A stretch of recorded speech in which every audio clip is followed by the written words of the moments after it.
This podcast is sponsored by nobody. Hey dudes, welcome to Splat from the Past, the only 80s themed horror sci-fi show where things can get totally radical. Now today, we have a historian coming on. It's my second one of the day, and it will be Jennifer Wood. I saw Jennifer on Jonathan Rosen and Ike Eisenman's podcast around Christmas time, and I just loved her energy. I loved her enthusiasm for movies. She writes for the, what's it called? The Mental Floss magazine, and she just wrote a book called The Curious Movie Buff, and we're going to talk about those today, and we're also going to just talk about movies in general. She's a huge movie buff. I just loved the mischievous smirk on her face as she was shamelessly talking about movies and what she loves about them and all that stuff, and I am looking forward to this interview. I cannot wait. It's going to be friggin' awesome, and this is our third reschedule in the last week. Some things came up, and we're finally going to make it happen today. So yeah, here is my interview with Jennifer Wood. Hello. Hey Jennifer, welcome to the show. How are you today? Good, how are you? I am fantastic. Finally, we're making it happen. Exactly. I'm glad we're finally talking. Yes. So, let's start with your background. You, of course, are the managing editor at Mental Floss magazine. How long have you been there? I have been working with Mental Floss for, I feel like close to 10 years now. Wow. I started actually working with them as a freelancer, but I think I'm coming up on like 8 or 9 years at this point. Mm-hmm. So, a good while. So what's your primary job function? So I am managing editor, which means I get to do all of the kind of oversee, our daily schedule, stories that we're writing. Yeah. Trying to think about what's coming up and what we want to write about. But the areas that I cover clearly are entertainment. So movies, TV, music, and more like retro pop culture. So I get the fun areas. Yeah. Not at the other areas are fun as well, but I get to have fun with all the movie and pop culture stuff. Yeah, I was looking up the history of the magazine. It started the year I graduated high school, 2001, and the last printed issue was in 2016. That's pretty wild. I've never read a magazine online before, I have to say. Yeah, the print magazine, I couldn't even remember what year it had stopped printing, but it's nice because we're able to, we've existed through when print magazine was kind of the only thing that, that existed, and then through the, how do we make this work, for online as well, so... Mm-hmm. For a while, we operated sort of as two different entities, and then that's what's been so nice about having Curious Movie Buff. We also have a TV version of that, and it's what's been sort of. Sorry, I have a door opening as we move here. Yeah. It's been what's sort of been so nice about these books is being able to get back into the printed materials and actually have that tangible thing to hold in your hands and to show people and sort of be like, this is what I do for a living. Yeah. But yeah, it's the magazine and the website has always been have always operated a little bit separately. Yeah. But it's very nice to, I feel like, particularly in today's climate, we have to be able to write these stories that are just, quirky and interesting, and there's sort of a never-ending treasure trove of ideas that we come up with, and sometimes they originate just from like a random conversation. We actually are, as I'm talking to you, or as I was getting ready to talk to you, we were having a conversation about like unsolved mysteries of in history in the world, and not just crime, but triangle, DB Cooper, things like that. So we were just like all having a sort of a Slack pile on of like, what are these mysteries that have never been solved?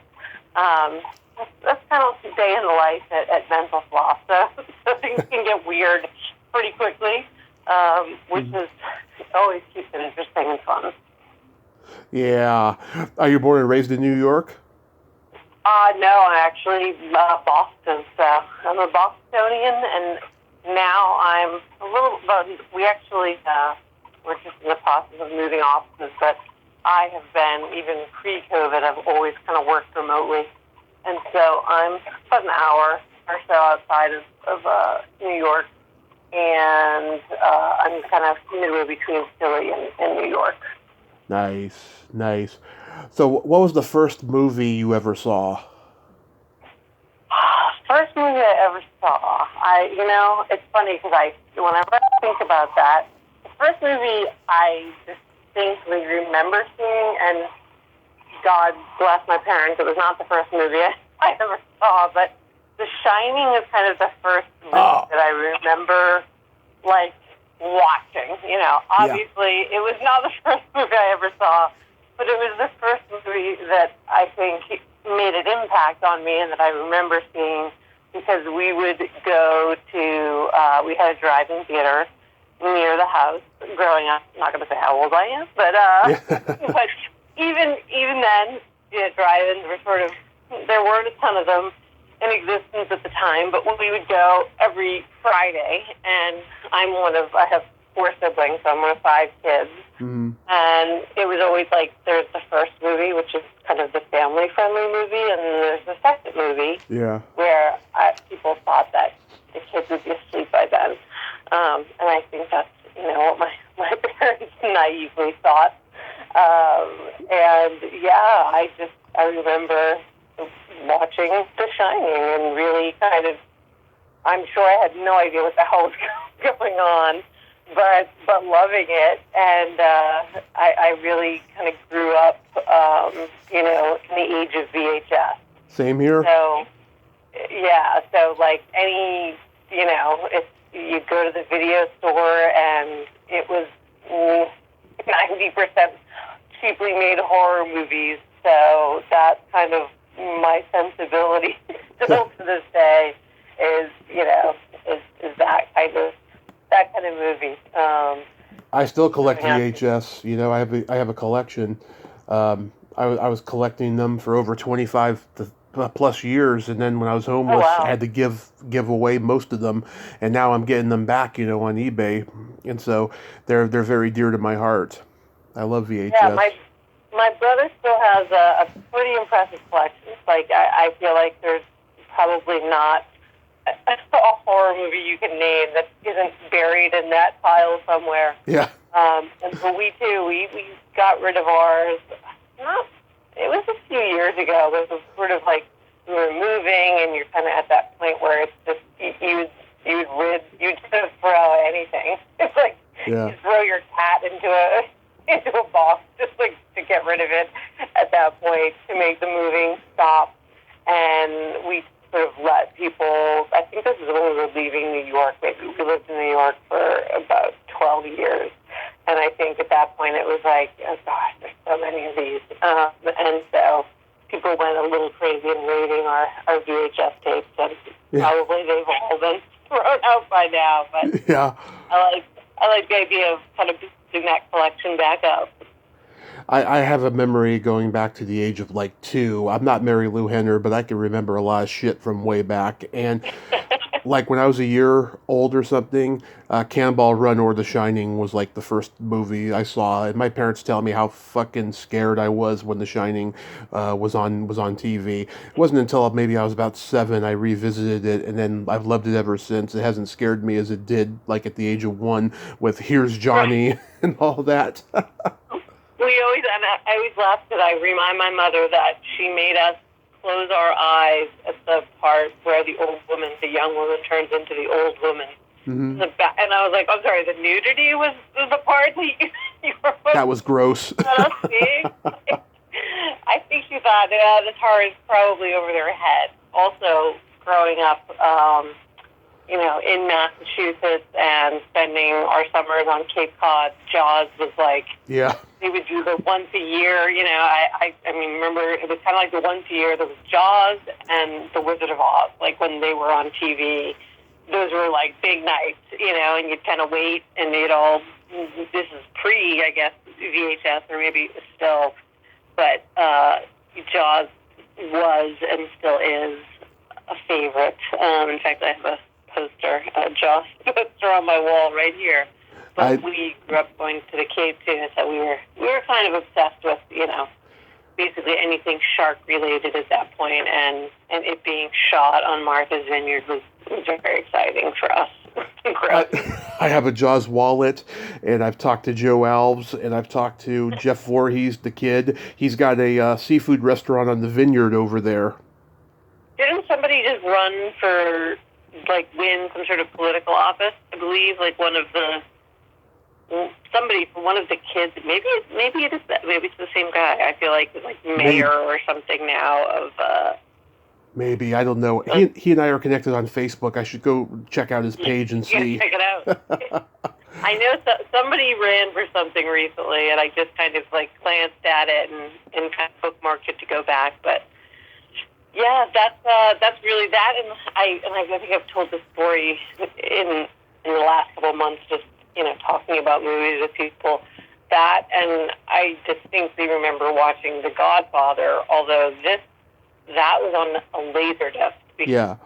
I had a friend that had Laserdisc, and it was I think they had 3, so it was, we had choices of, whatever the appropriate movie was, and then it was well, we've seen that. Let's put this other one on.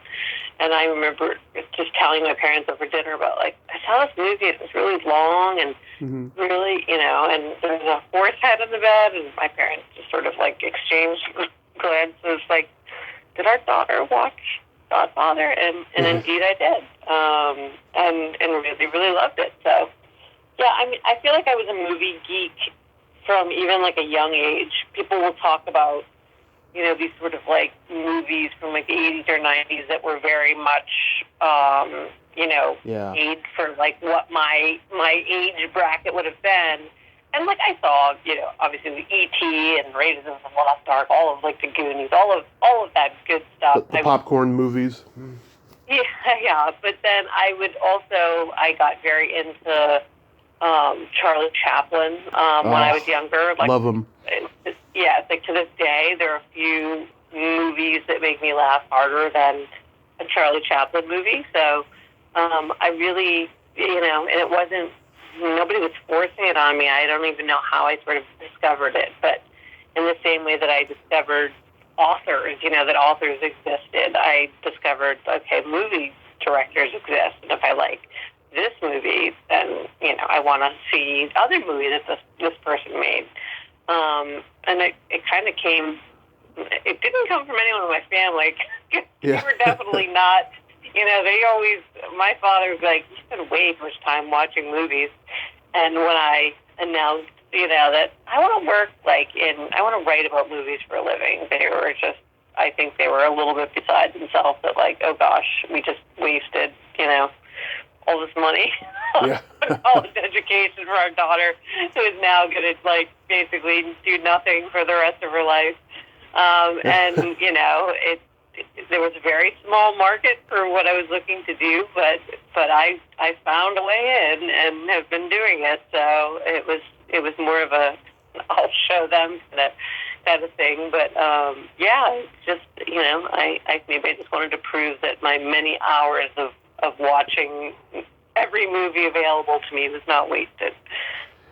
I wanted to be the biggest comedy star in the world. My parents wanted me to be a critic because I was such a cinephile from the time that I came out of the womb, but things got in the way, alcoholism, sex addiction, everything I've inherited from my parents. I ended up inheriting that shit, and it's led me to this point, But yeah, I mean,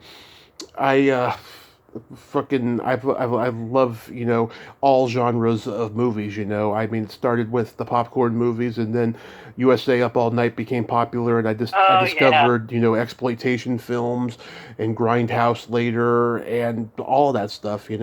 Um, yeah. when I saw you on Retro Very Pop big. on Yeah, I was a very big fan yeah. of Up All Night. Yeah, I got All to right. talk to Rhonda Shear last year, and it was surreal. I'll tell you. I did not expect to get a yes from that end, and I'm glad I did. It was just wonderful. When Yeah, it was. Oh, sorry. Go ahead. I'm sorry, I was gonna say when I saw you on Retro Pop Culture with Jonathan and Ike around Christmas time, I saw you. You mentioned, certain genres like the musicals. What are your favorite musicals? Oh gosh, that's a tough one. I Singing in the Rain is sort of one of my all-time favorite movies. Yes. It's still up there. But then I'm also, the movies that I love, that I sort of, more recent movies that I really love, are kind of like they're, I guess, I mean, I would consider like Hedwig and the Angry Inch a musical, for example, but then Hmm. something like Once or Inside Llewyn Davis, like more recent kind of, they're almost more music-based movies, more so than musical. But all that jazz. I rewatched recently. I rewatched Chicago recently, Hmm. and I liked it when it just first came out. I watched it, and then I rewatched it again. I'm like, oh, that's really good.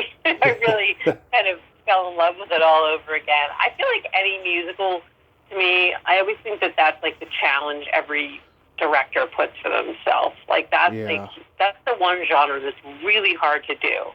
And in fact, I know that they're producing a stage version of New York, New York now, and it was like Scorsese tried to do it, couldn't quite. I mean, I kind of have a soft spot for New York, New York, but Hmm. you couldn't quite pull it off. You had what was Spike Lee did his musical and School Days. So yeah, like you look at all these directors that sort of kind of go in there and attempt to do it, and with varying results, but definitely Singing in the Rain is kind of the first that comes to mind. Yeah, I do love the Golden Age musicals, Yeah. just even like White Christmas. It's like every year you watch it and I think, gosh, this is like so terrible.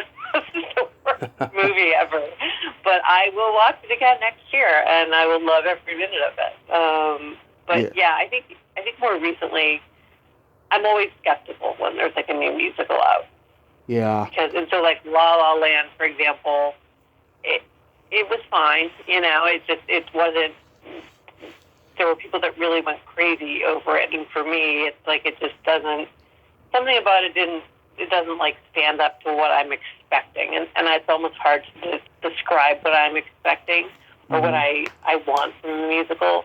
But I know it when I see it, and I want it to be a little bit different, and just to sort of to use music in a way that's integral, and I'm not saying that La La Land did not do that. I'm not dissing La La Land here. It's just I want to see it done like in a unique way, and I think that Ones is a good example of that. That's a movie that I've watched a million times, and I sort of never get tired of. Same thing with Inside Llewyn Davis. Again, Hmm. they're not traditional musicals, but they are movies that I will watch over and over again, and you will also hear me like listening to them, all the time as well. So, Yeah. I yeah. mean, the old ones, My Fair Lady, Sound of Music, I love. The King and I. Oh yeah. Um, the counterculture ones, Godspell, Jesus Christ Superstar. I've talked to three people from that movie, and The Apple. Catherine Mary Stewart's a good friend of mine. She's been on here like 5 times or something, and I love Fame. I love the TV show better than the movie, to be honest with you. Yeah, And I was a big fan of the TV show growing up too. I mean, I had a huge crush on Valerie Landsberg, and I've been trying to get her on here for a long time. yeah, I feel like anything like I just get excited when there's a new musical, and it does seem like there's a little bit of like rebirth of the genre lately. Mm-hmm. A lot of people trying it, but I do think that it's really easy to sort of mess it up. Like, what was the Nine? Is that like the Daniel Day-Lewis? That was, I believe, the name of it. It came with like Fergie, and I'm trying to think of who else was in it. And it was just like so disappointing. It was like, well, a musical with Daniel Day-Lewis. I got to watch this, and then to be disappointed by a musical is kind of like the most disappointing thing for me, I think, of all genres. Like a horror movie, I almost like expect to be disappointed. So it's always like that pleasant surprise when you're not. With a musical, I just think, oh, you had the balls to basically to mount this. Like, I want to, absorb every moment of it. And so if that disappoints me, then I'm more disappointed than anything else. Yes, let's get into the horror, because this podcast started out as horror only, and because I was going to a lot of conventions at the time, and then it was a combination of I got bored, and a lot of the horror people are assholes. I'm not gonna lie, they are, and I just like wanted to like talk to people from all types of movies after a while, but I still maintain the horror branding because I'm still a horror guy, and also too, I need a constant reminder of where I came from. So at the beginning of the show, I still say it's a horror and sci-fi show, but yeah, I mean, for me, it started out with the PG rated horror movies like Gremlins and Ghostbusters, and then by the time I was 8 and my parents were letting me stay up late on the weekends and during the summer, I got into the slasher films like Friday the 13th. Jason's still my guy. I love Jason. I love Freddy too, but Jason, it holds a special place in my heart because that was the first franchise I really got into.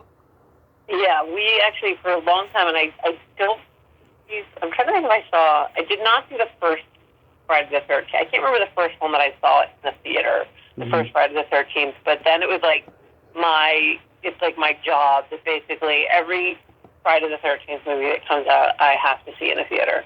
Even when I can, like, Jason X, I can look at that and tell you it's going to be awful, but I have to go to a theater to watch it. It's kind of like my, apologies, so we wouldn't get any dog interruptions. It's kind of my ritual is that I need to see any Jason in the theater. Yeah. I do remember specifically with Jason X, there were two other people in the theater, and it was like this young kid and his mom, and I thought that was really appropriate. They were the only other people, it was probably like this, this good mom is allowing herself to spend her Saturday morning seeing this movie with her kid, because that's what my parents did for us growing up when, especially anything like there'd be a Stephen King. I come from a very big Stephen King house, and again, The Shining, but not that he would like that to be his movie, but any sort of, I remember seeing like Firestarter, so those are kind of like the gentle horror movies, but there was still, and I wish I sort of wish social media. Well, I don't wish social media existed back then, but only to the degree that there was the video store that we used to go. It was this like very kind of like independently owned thing, and I still remember there was like a printed list. It was like, because it was the birth of like that in a way. So it was kind of a printed list of like every movie that was in the store. And our goal was the guy that owned the store gave us like a copy of this list. And our goal, my siblings and I, it's like, we're going to watch every movie in the store. But we really, like I said, gravitated towards the horror movies with a lot of kung fu in there too.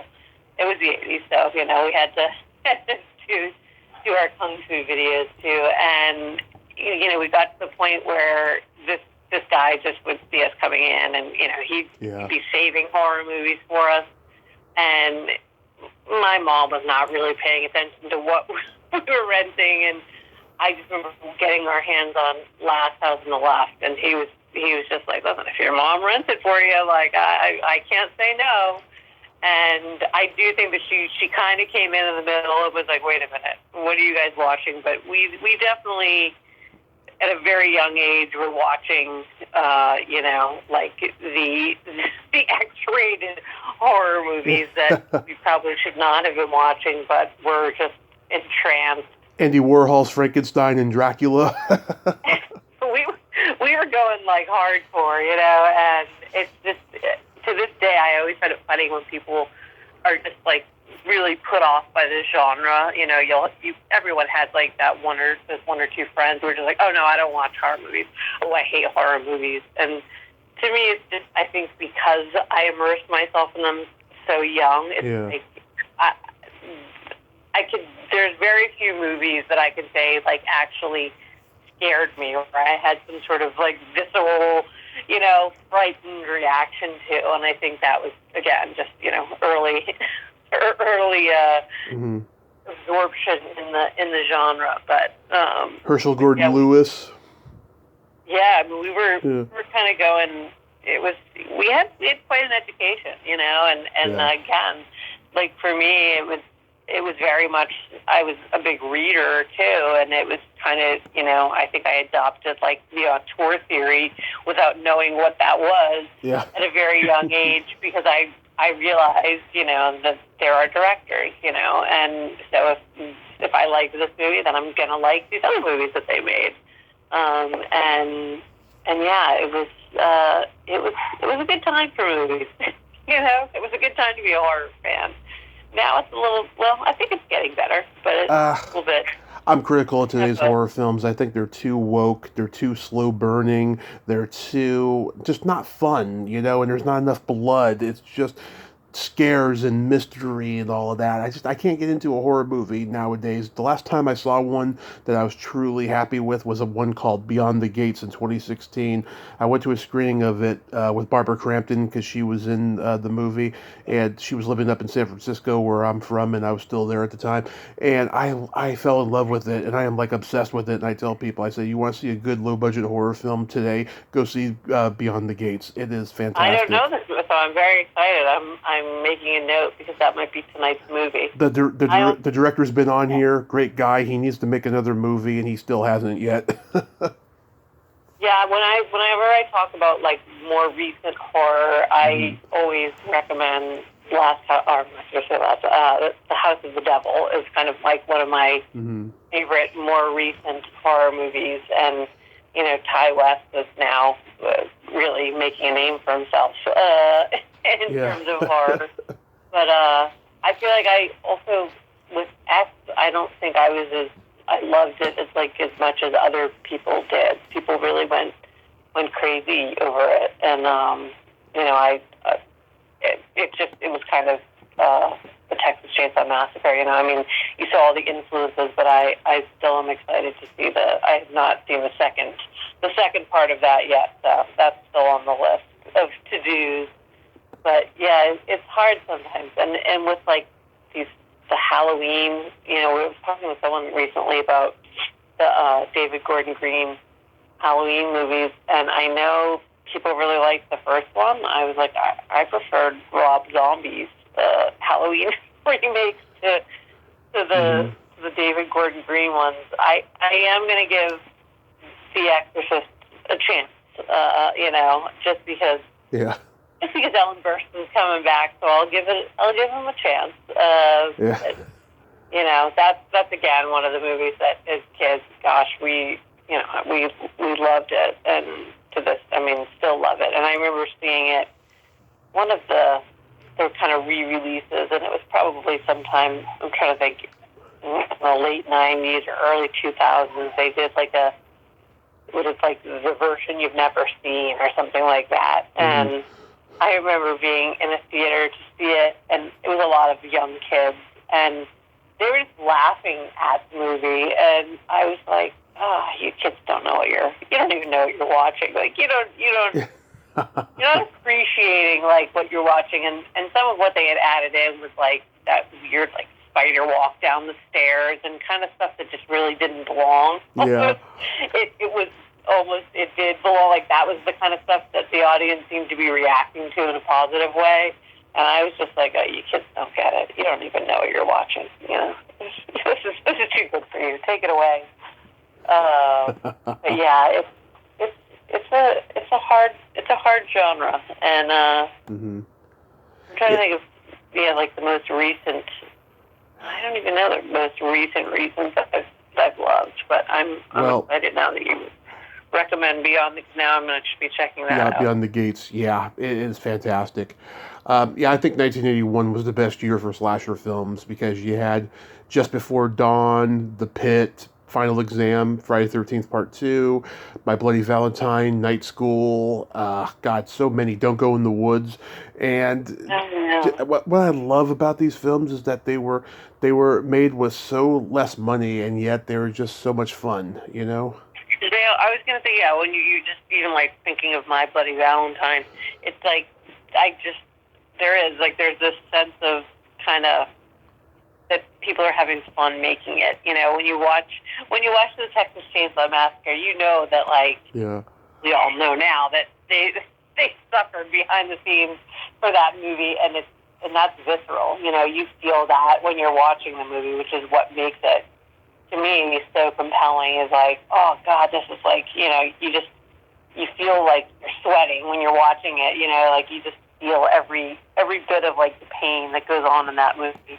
But yeah, the 80s, there's just this sense of, it's not like they're laugh out loud funny, but they're fun. There's just like a kind of, I don't know, there's something more carefree about them. More, you know, you can be a bit cheesy, and you know, it's like I'm all for a little bit of cheese in my horror movies.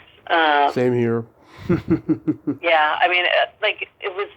What were we? The other thing I noticed that they had. For some reason, I think I just blocked out that the Black Christmas had been remade twice. I knew it was. Like, I know it had been remade. I'm like, we remade this twice. Yeah. Like, just go watch the original. I mean, that's just, you know, I mean, it's really kind of the birth of, you know, like the slasher and like the POV shots and all that stuff. And it's fucking creepy. Like, to this day, it's fucking creepy. Mm-hmm. You know, and people that just can't go back and like watch the original and be creeped out by that, like I don't get it. I don't either. My dad saw the original Exorcist and Texas Chainsaw Massacre in the theater, and there was the same effect. Everyone was fucking terrified. Yeah, it's like, because it's so creepy, and it's, you know, it's when people talk about, you know, the movies that they watch like during different holidays, and mostly you have like your Christmas movies, and everyone's watching like their Home Alone. I'm like, no, I gotta put Black Christmas on. Like that's my Christmas movie. That, and I guess White Christmas. You know, back-to-back feature. That's you know, it's a good pairing. Speaking of the cheese factor horror movies, Rick Sloan. Hobgoblins, yes. Yeah. I talked to him a couple years ago. Interesting guy, very funny. You know, I told him that his films have never offended me, and he said that, well, that I didn't do my job. Yeah, I love that. I feel like every year on my birthday, I get a Hobgoblins birthday message from him on Facebook. So yeah, I always kind of love that. You know, Jordana Capra. Yeah. I was gonna say I don't know the name, but yeah, I just. She was in Rick's first movie, The Visitors. Okay. Yeah, she's the Mary Woronov type in that movie. Oh, okay. She's been on here twice. Her and I hit it off. We're both very dirty, and so we get along great.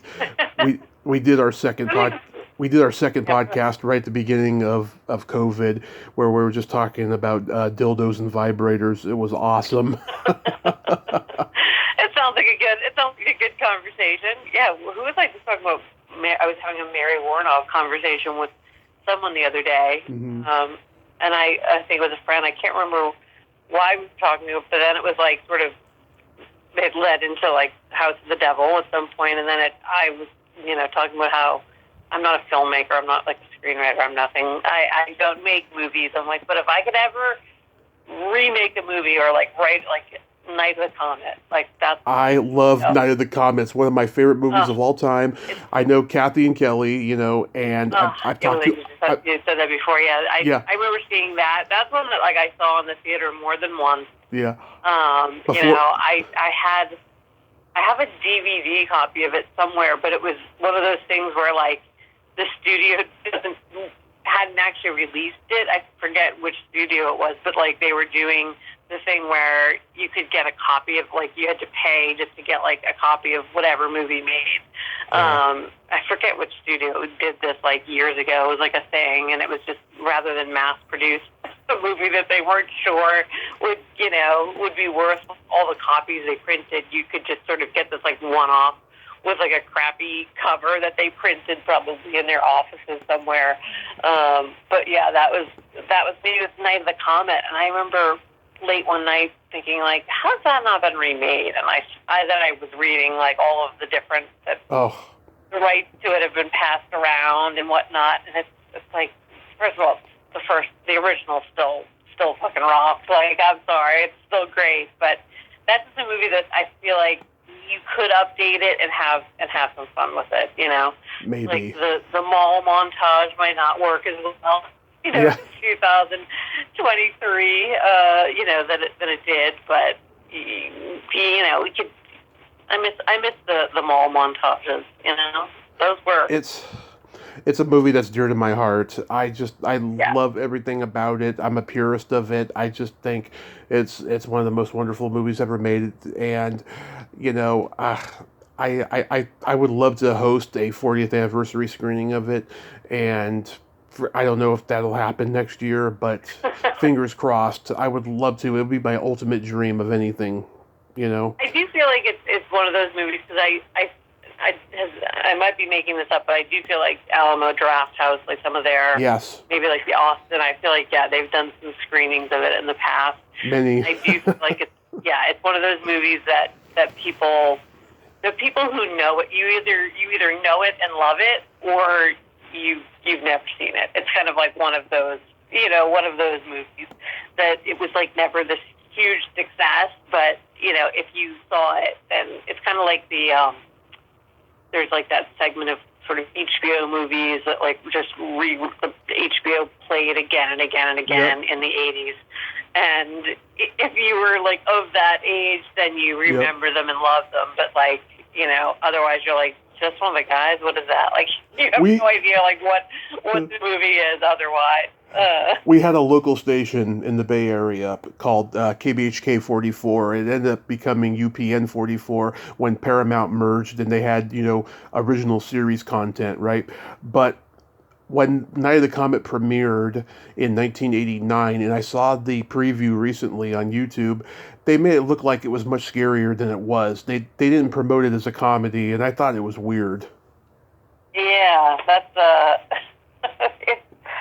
it's a great one, and especially I feel like that's one that again I love the original. Yeah. But I do feel like just given like a post-COVID world, that it's something that you could bring something new to again. It's something that could be a series. You could remake that for like every generation essentially. Yeah. And kind of put like whatever that generation's biggest fears and stuff would be. I feel like you could make work.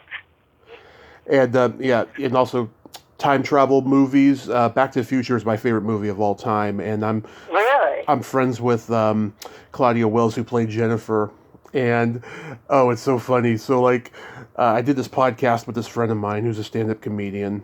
We've been friends for a long time. We were doing this podcast where we were talking about PG-rated teen movies, and you know how in PG-rated teen movies you don't know if the girl's a virgin or not, right? But in R-rated ones, you know who has fucked around, right? So we're doing one for Back to the Future, and my analysis was Jennifer was saving her virginity for Marty that weekend at the lake, but I do think that Marty has at least fingered Jennifer, and they've definitely done more than make out. I think Yeah, because she like takes his hand away. Stop it. Like I think that's what it is. And I told that to Claudia, and Claudia is very Christian and doesn't swear, but she's no prude. So she was like, "That's a very astute observation, Tommy." You're like, yes, I pay attention to the details. Exactly. Yeah. Oh, I love that. That's your favorite movie. I feel like I need to go back because I realized it wasn't too long ago. I'm like, I'd never seen the third Back to the Future movie, and so I was like, all right, I'm gonna sit down and I'm gonna watch all three of them again. And I feel like somehow stopped at number two, and I think I just haven't. I still seen the third one. I have to go back. I gotta rewatch them. My husband is still holding. I think he still holds Michael J. Fox responsible for never responding to his fan letter. Where he sent a poster, a Back to the Future poster, I think, that he wanted signed, and he still, basically says, hey, I never got that poster back. I was like, do you think that, your mom actually mailed it? And then he started rethinking it and finally feeling okay that maybe it wasn't Michael J. Fox who ruined his childhood. His mom probably never mailed it.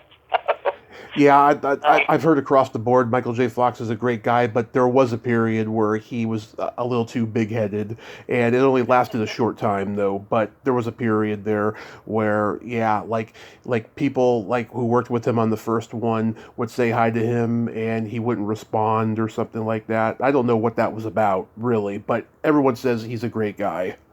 Yeah, he seems like a great guy. Figured when he made that, he was also doing Family Ties, and I feel like he was working 7 days a week. He was probably half asleep. Yeah. Because I think it's like he was flying back and forth, and just doing the movie with the TV show, and God bless him for that. But his turn on Curb Your Enthusiasm was pretty stellar. So. I haven't seen that. Oh yeah, it's he's in maybe it was like one of the last couple of seasons, one of the more recent seasons. He had a whole thing in that, and it was very, very funny. So yeah, we love him. I love Trancers. I'm friends with Baby McNulty, Alison Croft. Oh, yes. That's one I haven't seen in a while, too. See, and now I'm like, when you say this, I'm just picturing... Yeah. It's like, you do want the VHS, you want the tracking to go off, when you watch movies like that sometimes, you want to, have to hit the tracking button. Something that I just realized, too. Now, this is how, with Mental Floss, I'm like, there's a story. Yeah. Like, tracking button ruin your life. Like, that's... I gotta come up with some angle there, but I need a tracking button story. Yeah. I don't really even know what it did. I feel like it didn't actually do anything really, but it was like a placebo button put on our remotes to make us feel better that we were watching these shitty VHS tapes that just had built-in flaws to the technology. Yeah. The elevator button, the elevator close button, they actually don't do anything. I think the tracking, that's my theory, the tracking button was the same. Yeah. I'm gonna now need to test this theory somehow. Ever seen the Philadelphia Experiment? Philadelphia Experiment. Michael Pare and Nancy Allen? No, I don't think so. 1984. It was a New World movie. John Carpenter wrote the first draft back in the late 70s, and he tried to make it after The Fog, but the studio said this is too big, right? So he put it on the shelf, and then once he had clout, he gave it to Stuart Raffle. They made it for $20 million at New World, which is the most expensive movie New World ever produced, and it's pretty good. It's like Forever Young with Mel Gibson. Yeah. That movie ripped this movie off. I believe it in my heart of hearts. I gotta check that out. Yeah, I don't know that one. Yeah, I talked to the screenwriter. But yeah. Mm-hmm. I'm gonna need to look at that. Peggy Sue Got Married. I loved it. I mean, I still do our Nicolas Cage imitations from that sometimes. Yeah. I don't know what he's doing. I don't know what he's doing with his voice in that movie, but I know. It's very weird. Non-Nicolas Cagey. Yeah, it's weird. I talked to the screenwriter last year. Her heart was warmed when I told her my dad still sings "She Loves You." Ooh, ooh, ooh. Yeah, God, I forgot about that. Yeah, that's another one I haven't seen in forever. Bill and Ted, of Gosh. course. Well, yes. I mean, that goes without saying, and even I liked the recent one as well. I've done a lot of. I didn't like the new one. I just thought it was kind of fun just to go back there a little bit. It was okay. I like those. Yeah. Well, I have not watched the most recent season, or maybe even 2 seasons of Cobra Kai, but I remember when that came out. When it was first announced, I was like, oh my goodness, like, what is this going to be? And my description of Cobra Kai, then when I actually watched the first season, which I loved, I was like, this is way better than it has any right to be. It was just to kind of go back. Just season 1 and season 2, I think that's when we started. You knew it was gonna fall apart from there, but I just thought the first season of it was a lot of fun. I'm loving Cobra Kai, but I just wish fucking Daniel and Johnny would make up and stop being fucking whining, territorial bitches, That's why I think we it's like when the second season came, we were ready for it. We were thirsting for it. And then it was just, there was that, was it season 2, maybe there was the house fight, at the LaRusso house, and he had kids flying through windows and shit. Yeah. And it was okay, this is getting a little ridiculous now. The first one was just fun because it was almost that feeling of you go back to your hometown and you see somebody you went to high school with, it was that kind of feeling that, oh gosh, you remember how old you are and that I can't do, I can't do these things I did physically when I was 18 or whatever. But yeah, it's been a fun one to kind of watch happen. As they started to focus more on the kids, and you're right to kind of keep Johnny and Daniel in this adversarial position, or just kind of one-upping. It's all right, listen, you'd get over it in real life. Disney movies. It's funny. I was never a big Disney person, and actually on that podcast when we were talking about Escape to Witch Mountain was brought up, and I was I definitely saw all these movies at one point. Yeah. But I was never I was definitely more movie geeky, even as a kid. I started getting into.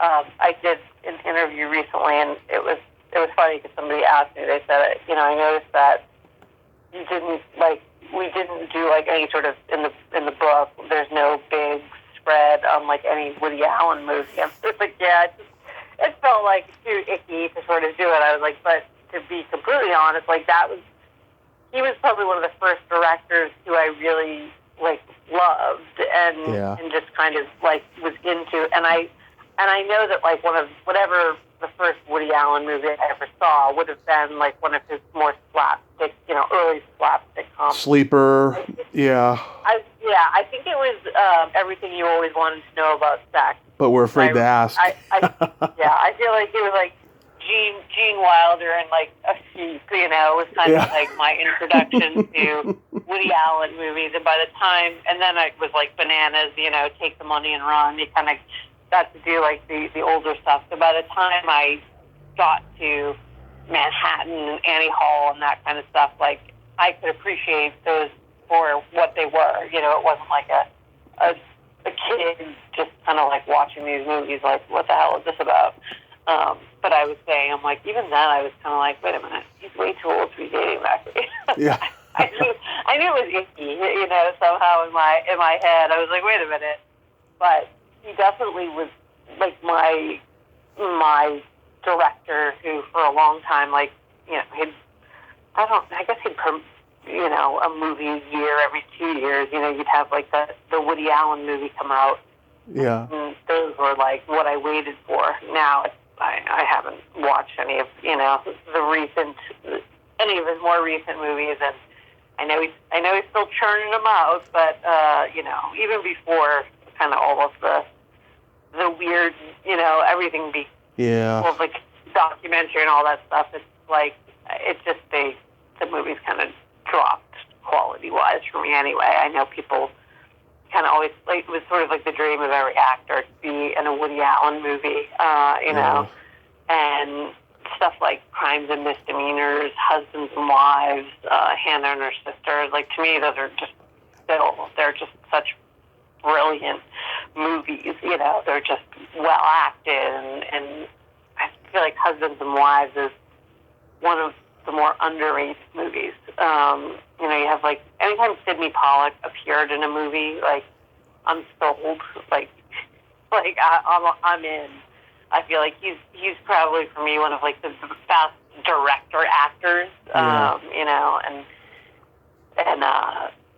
Annie Hall's my favorite romantic comedy of all time. I just laugh out loud every time I see it. You know, I got to interview the woman who played Annie's friend who introduces them during the tennis match, and she had a bigger part in the movie, and it got cut way down. And you know, she got to be in the cocaine scene. You know, when Woody sneezes. Yeah, sneezes. Yeah. It's just because it's this mix of, like, cerebral with slapstick.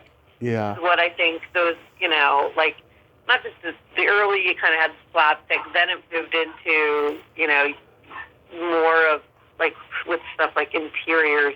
It was so dramatic, and then I feel like he really, in the 80s into, like, I guess, maybe into the 90s, I'd have to look at, like, the dates, but he sort of really hit that stride and sort of balancing the two, where it was, like, cerebral, but it also had those, like, moments of slapstick, and just, it could be very relatable, you know, because we had done something, I don't know, the last couple of years, we had done something about, you know, I had assigned something on, like, the best rom-coms, and I had said something to the writer about, like, listen, I'm not, like, a rom-com person, and he was like, no, everybody is. You just have to, like, you have to find the right ones. Yeah, it's like you have to, and he was totally right. I was like, you're right, because, like, Tootsie is, like, one of my favorite movies, and, you know, and it's like you can kind of go down the line, and it's like, okay, yeah, I have to, I'm making a judgment based on, like, the stereotype of what a rom-com is. Right. Like, it doesn't have to be, you know, but he was absolutely right. I was like, I'm giving short shrift to, like, an entire genre because of the way that people have, like, come to define it. And you're totally right, because, like, we were talking, like, defending your life again. We go back and forth, like, when we're doing any sort of list like that at Mental Floss. It's something that we didn't always do, and, you know, we kind of like the arguments that sort of ensue from those things. And for me, what's really fun is, like, as much as I would love to be, like, writing those lists myself as the managing editor, I really don't. Like, I just would say that I'm going to write it, and maybe 2 years later, like, it would finally be finished. So what's really exciting for me is to kind of, like, have dialogue with the writer or writers of those pieces, and, you know, kind of, like, hash it out a bit. Right. You know, and the thing is, as a freelance, because I still do freelance writing for other places, and, you know, I remember we would have, I had kind of pitched this idea to Esquire, like, many years ago, where we were going to rank, like, the best characters in The Wire, and it was just funny because a lot of people got involved in it, you know what I mean, and then it became, like, this big project, but we were kind of, like, all over the place after, like, the main characters that you knew, like the Omar and, like, all of, like, the characters you knew were going to, like, come out on top. Then we were all very divided, like, amongst the other characters. So it's always fun for me to have those conversations, you know, and even the feedback we get when we do it at Mental Floss. It's funny because people they get really fucking angry, you know what I mean? It's like, how dare you left this off, and it's like, no, we didn't leave it off, you know, just because your favorite movie is not on a list of someone else's, you know, it doesn't mean we got the whole thing wrong. It just means that your favorite movie isn't there. But that's the kind of dialogue that I really enjoy, you know, sort of taking in with people. It's like, no two people in this world, if they did possibly have like the exact same list of favorite movies, there's dissension in the ranks somewhere there. You just gotta keep looking, until you find it, because I feel like that is, that's something that's probably never happened in the history of cinema and humanity. There's no way, there's people that are that attuned to like the same movies, even if every other part of their personality matches up. But it's always fun for me to like assign those, and then to sort of see what the writers sort of some of the other things that they picked, and discover new movies. Basically, I mean, even like having this conversation with you, it's like, okay, I'm going to be watching this later. I love to talk to similarly minded people and get recommendations versus just like, the random person that's like, hey, have you seen this movie? Oh, it's great. You should watch it. And it's like, I don't trust your taste that much.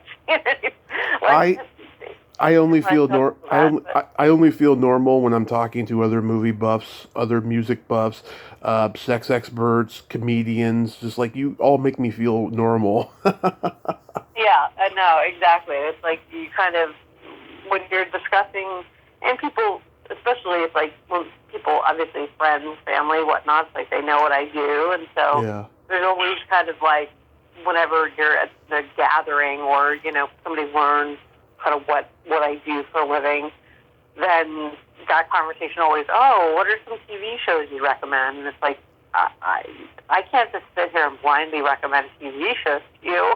Yeah. Like, you need to tell me what you watch and what you like, and then I can either tell you, like, yes, any show that I would watch you would not like, or, then I can make some recommendations to you. But it's like, when people just kind of put that question out there, like, randomly or blindly, it's like, okay, we're not speaking the same language. Oh, yeah. I remember in 2013, someone asked me if I had seen this movie because someone told them I was a movie expert, and I was like, no, I haven't. It's like, well, then you're not a movie expert. I'm like, no, I like good movies, not crap that was just released last week that, fucking has got CGI and digital and all of that. Well, we actually had a conversation at Mental Floss. We do these like weekly meetings, and it's just sort of like because people aren't in the office, we all work remotely now. It's just to kind of like catch up. And one of them was sort of like, what's a movie that people would be surprised to know you've never seen? And like, I honestly couldn't think of a movie just because I was kind of like, the movies that I haven't seen, the people I work with wouldn't be surprised that I haven't seen. Like, if they know that I haven't seen Avatar, that wouldn't surprise them. Like, it's just like, it's not my thing, and then you get, someone else like, listen, it's great, and the second one's really good, and I'm like, okay, like, that's fine, that's fair. I will never see either of those movies. Like, I can pretty much guarantee you that I will never invest X number of hours in watching those movies. It's, it's no offense to anyone making the movies or liking the movies. It's just something that, for me, it's I can tell you, like, just based on what I have seen, it's just not gonna fit with me. I can't invest that. Full disclosure, Jennifer, doing this podcast, I run across a lot of people who don't like talking about past movies, and they want to talk about the movies that they just made and stuff, right? And fucking a lot of these movies are barely seen or released, and like, I want to talk about the old stuff because that was back when movie making was good, and of course the only thing they can fucking think about when they think about their past work is the sexual harassment and the patriarchy on sets. They can't think about how much joy it's brought in people, Yeah. It's I mean, for people that worked on those movies, I guess it probably is. That probably is like the reminder, and it's like, it must be hard in a way. It's like, we don't see sort of like, what is it, like, see how the sausage is made, basically, So yeah. It's kind of the same thing. It's like, maybe like you worked on a project and you're like, oh God, I hated like this person that I worked with or whatever, and it's like, so these poor people that make the movies, it's like they create something for public consumption, and it's like, but I don't blame them. That all they can really think about is like, oh God, that was the worst 2 months of my life. Yeah. You know what I mean? And also, too, people in this industry don't watch movies or television; they just work in it. Yeah, and sometimes you can't. I remember when I first started, or at a certain point when I kind of first started writing about movies and working, I ran Movie Maker magazine for many years. I was hired as the managing editor there, and left as editor in chief, and I worked at Movie Maker for over 10 years. And if you're familiar with the magazine, it's very it's about movie making. It's not. There's no we don't care who you're dating or that kind of stuff. So a lot of what we would do is interview cinematographers and editors and DPs, and for me, that's the kind of stuff I really like. I really like the process behind filmmaking, and I like to know, I don't care about the gossip part of it. I really want to know, how did you set up that shot? You know what I mean? Or how did this come to be? Who came up with this idea? Who wrote this line? That kind of thing. To me, is always when I'm watching a movie, I'm half watching it from the perspective of the creation of it, and I think it's just because that's really where my career and writing and editing, things about movies began. But also, it's really where my interest has always been. So it's that's even to this day. It's if I'm doing something that's not mental floss, or not for mental floss, it's it's usually some sort of oral history, behind the scenes of some totally random moment, in a movie or television, or it's talking with director, about tell me every detail about the making of this. I mentioned Defending Your Life, and I was able to interview Albert Brooks a few years ago for. How was that? Because I heard it's not easy to get him. It's funny because it took a little while, and it was sort of if you can get him, I think he doesn't do a lot of interviews, and he's not someone that has a huge team of publicists or anything like that. He's sort of, I feel like it was maybe his manager kind of vet that stuff too, and we just talked, and so I told them what I wanted to do, and then sort of sent some examples of similar things that I had done, and they range. I did a similar thing with Michael Mann for Heat, and so a lot of times I want to do a conversation where it's I almost want to take myself out of the conversation. A Q&A is fine, a profile is fine, but so interested, when I'm talking to a filmmaker, it's I prefer a Q&A format so that I can basically get much more of what they're saying in there. To me, that's what's interesting, not the question that I'm asking. It's that's moot to a certain degree. So I believe that with the Albert Brooks piece, we just sort of did it almost an as told to kind of thing. Right. But I did I've done something similar. I did that for Rolling Stone, and the Heat piece was also for Rolling Stone. And then I did the same thing for Showgirls, and talked to Paul Verhoeven. Yeah. So it's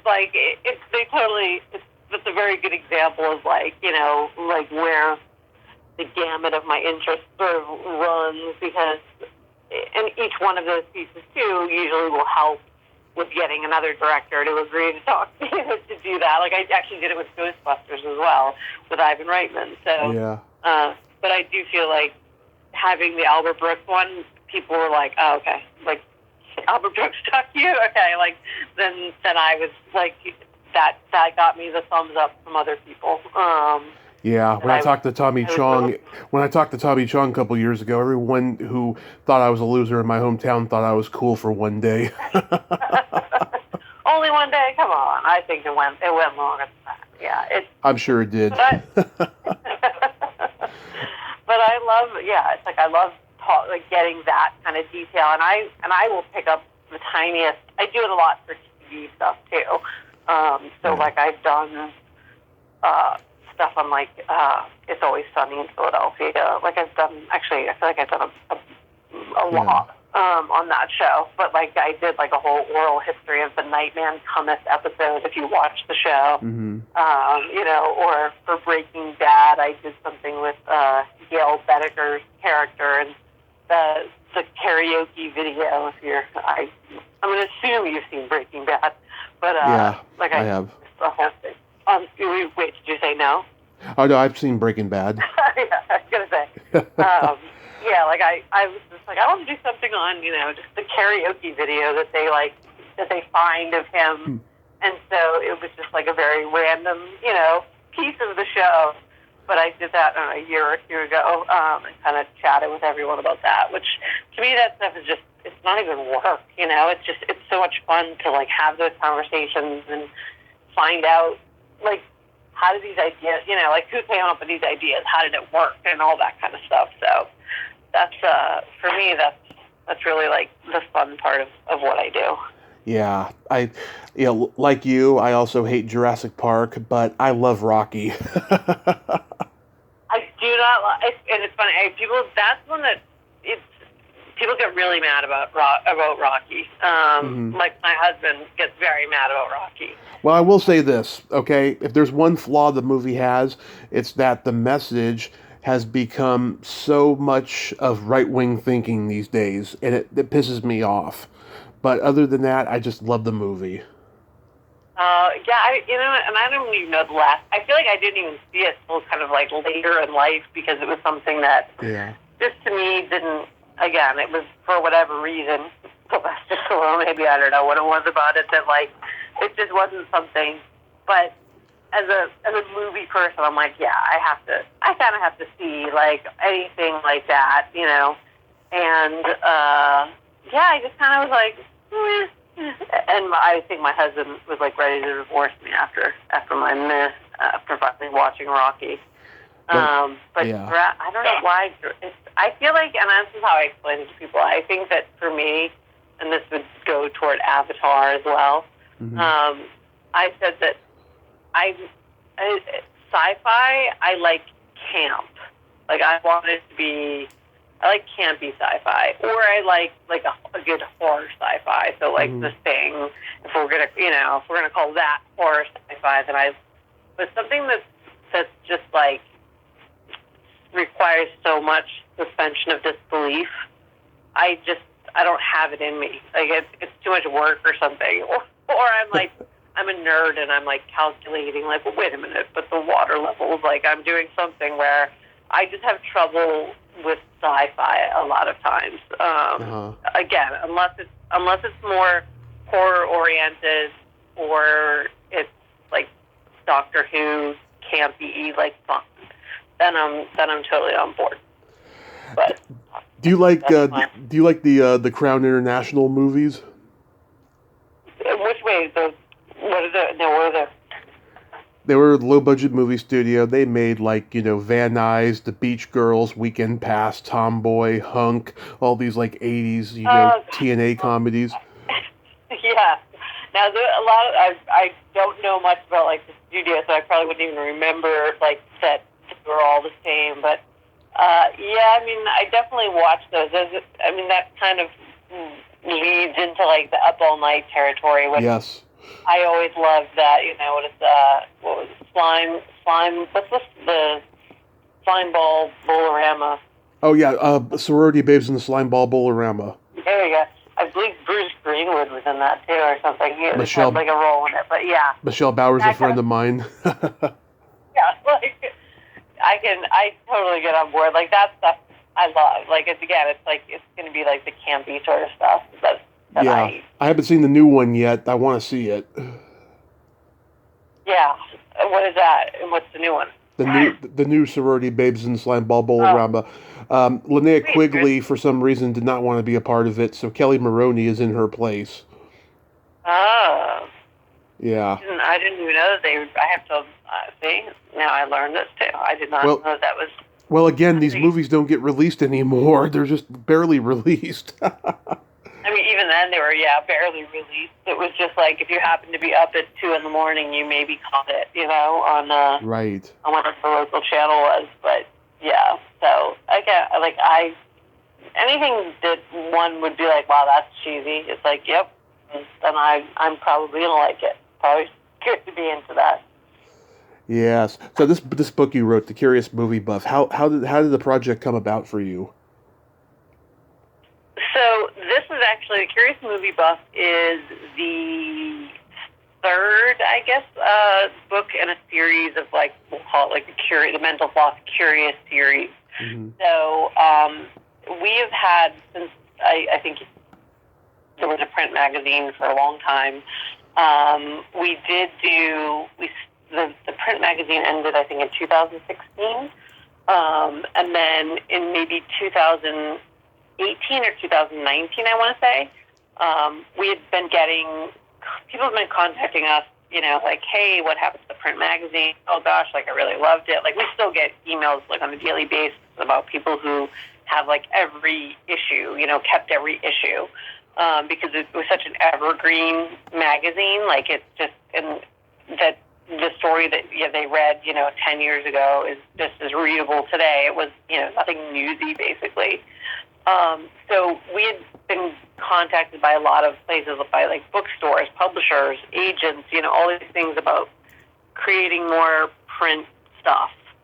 So we did do a special edition of the print magazine. It was just a one-off. Again, I think it was 2018, 2019. And then we had people come back to us, and really want to do that again.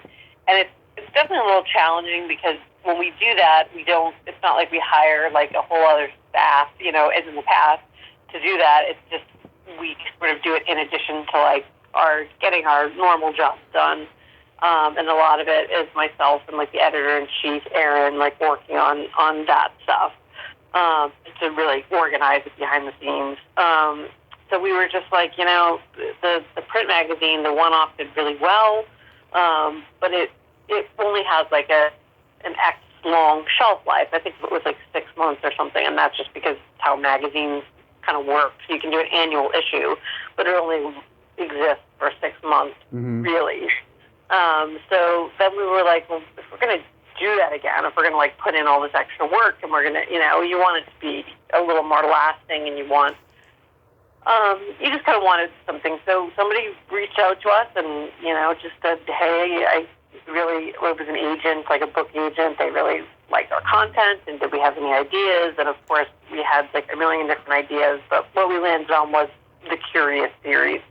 And so the first book in the series was called The Curious Reader, and it was basically very much like The Curious Movie Buff, but it was a book. So it was just, a hardcover kind of coffee table book about books and about, I don't know, we probably cover 100 different titles in there. And then next came The Curious Viewer, which was a TV book, and that was one that I also edited and wrote a lot of. And then came Curious Movie Buffs was kind of the natural progression from there. For me, that's been,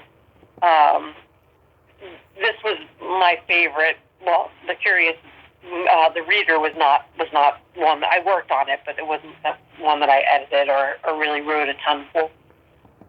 Just because I'd been through the process before, it was really exciting because we were able to really play around with what we did. With the TV book, we covered the last 20 years of TV shows. So it limited what we were able to cover. With movies, I was there's no way.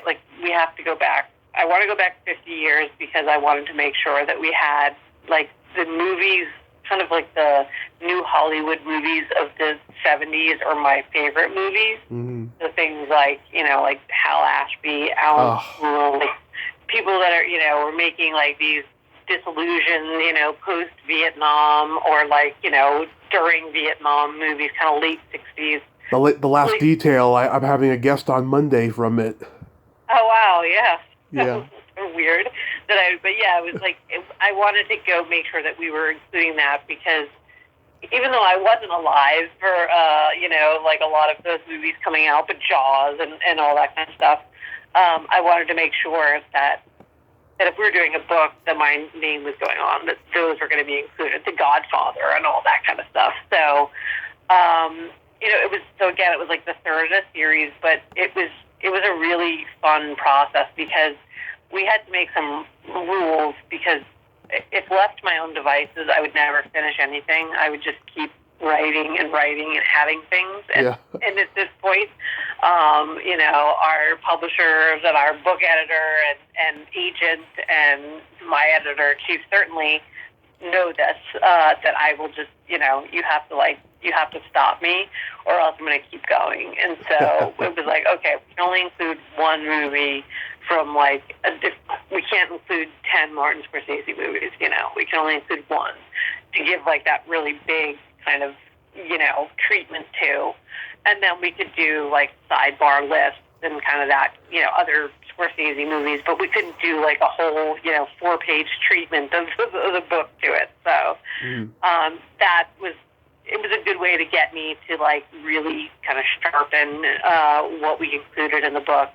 But I also, it's these books are total team efforts, so it's, everyone else was sort of okay, what's the one movie you really want to include?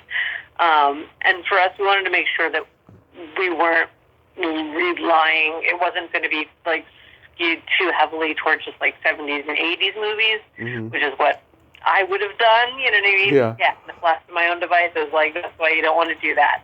So I wanted to make sure we were it was evened out over those 50 years. Now, definitely the last decade, there's probably a bit, a fewer movies from there, just because they haven't really had the time to kind of become as important, or kind of develop an audience as much as something like The Godfather, Back to the Future, whatever. So, yeah, it was just sort of kind of me sitting down and literally with I feel like I took pen to paper at this point and was just kind of I want to make a list of every movie that I want to include. And then it was taking that and making decisions about, okay, well, which ones can we give this big treatment to? Because anyone listening, it's the book is sort of broken into these big, almost features about a movie and facts, about the movie and details, behind the scenes details and stuff. And then there are the related lists of other time travel movies you might like, or other, the best movies of the 80s or something like that. So that it was kind of making the decision about, okay, what are going to be my feature movies and what are the things that are just going to have a shorter mention. So it's hard for a movie person. That was very, very difficult. And in some cases, I would just kind of take it and hand it over to somebody else and be look at this list and tell me what you think is missing. Because they also, you don't want to make it so skewed to your own personal taste that you're again, that you're ignoring the Rockies and the Jurassic Parks of the world. Those are important to include. And, so I want to make sure that we're doing that. So it's a lot of fun, putting this together. And, I feel we have an art, Carol is the person who designs the books. And, she really, really went for it, which was great, because I just feel the book looks really cool, and I feel I didn't design it, so I could say that. I'm not the art director on it. It's just, it impressed even me. When I got the first copy of it, I was wow, this looks great. It's just, I was very excited for people to kind of get their hands on it and really dig into it and to, hopefully kind of find some new movies to watch. Yeah, what's your favorite movie of all time if you had to choose one? Oh, I hate that question. Okay, sorry. I'm gonna say Jaws, probably, and I'm gonna say that today. Cinema Paradiso. Sorry, I apologize. I'm gonna try and get away from dogs barking because my husband's walking in the door, and we're only gonna get more barking from here. So hold on one second. Um,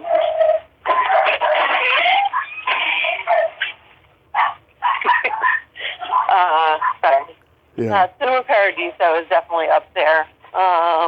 Repulsion, like an old Polanski movie. I love Compulsion.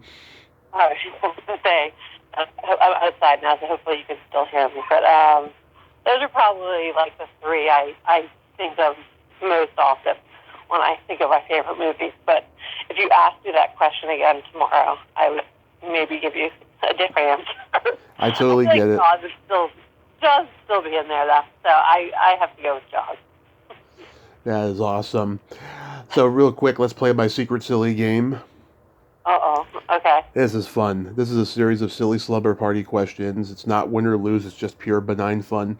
And how the game works is I ask you the question, you answer it, and then you ask me that exact same question and I answer it. And feel free to comment on answers because they might be funny. Okay. Let's do it. Jennifer, are you ticklish? No. Are you ticklish? Oh, yes. If you tickle me without warning, I might hit you in the groin.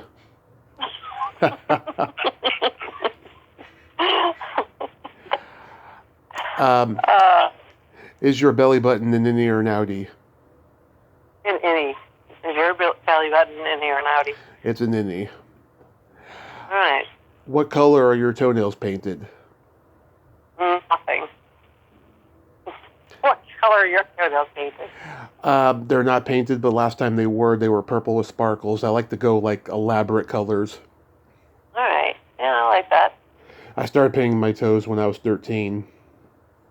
I feel like I'm just lazy. If I'm going, it's usually going to be like a weird, like a blue or a green. Yeah. Like kind of a weirder color. I totally get that. What would you say is your best personality trait? I don't have one. Oh, come on. I would say it's probably my best and my worst is maybe that I'm brutally honest. So it depends on who you're asking. They might point to that as my worst personality trait too, but I think it's just easier to fucking tell people what you mean and not not hold back. So what is your best personality trait? I couldn't agree more. I'm a Gemini, so I have empathy and I have no filter. Yeah. I try to filter it. I try to be nice, to when I'm giving, if I'm saying something that somebody doesn't like. But I feel like, I don't know how many years ago I decided that being on, like, I've never been a liar. I've never been a good liar. Yeah. It requires too much work for me, and it's like little white lies. I don't mean like I go around like some sort of psychopath, like insulting random strangers. It's just more of like, if you ask me like, hey, do you want to go out to eat? It's like, no, like, oh, hey, I'm having a party. It's like, I don't feel bad about saying no to things, or like, yeah, no, I'm just going to sit on the couch and, and not do this thing with you that I don't feel bad about it. So, yeah. If I really don't like somebody, I will tell it to their face, but I don't sugarcoat shit. I'll tell you. I can do that. I mean, people think that the stereotype of a Gemini is that he's two-faced. No, I will tell you exactly what I mean. Yeah, I see. I think that's the better way. It's less complicated. Excuse me. Yeah. It's less complicated to be that way. And then my favorite question, is there a stinky smell that just makes you gag? Like a hot dog or anything in that same particular family. Somebody told me that not too long ago. Hot dog. I don't. I didn't ask you back because I just started getting sick thinking about it. Like the smell, like a bologna, like that, whatever that family of foods is called. Oh, okay. Yeah, like anything of that nature. I'm actually getting sick thinking about it. So what smell makes you gag? I never thought of that before. It's either farts or feet. I mean, hopefully they don't smell the same, but yeah. The classics. Listen, I clearly hear that I have a lot of dogs, so I have to just, I have to abide by fart smells, essentially. So, yeah, I just had to let that one go, I think. And I have a joke for you. Okay. What do you call a boy that doesn't masturbate? I don't know what. A liar. That's pretty good. Thank you. Thank Yeah. you. Jennifer, this has been a lot of fun. I'm glad we finally got to do this. Yes, thank you. I'm glad my voice held out there. I was afraid for it, so I'm glad. Yeah, no, your voice sounded great, and it was just a total blast. Let's talk again. You are really awesome, and I hope you write another book. Thank you, and hopefully we'll talk soon. Absolutely. You have All right. a great night over there, and be safe. Okay, you too. Bye. Thank you. Bye-bye. Well, there you have it. Jennifer Wood. Ain't she a sweetheart? Oh, she was just a lot of fun, and I enjoyed every minute of talking with her. She was a good sport and just awesome. Well, until next time, this is Tommy Throwback Kovac saying there's no shame in living in the past because the present sucks. Later, dudes.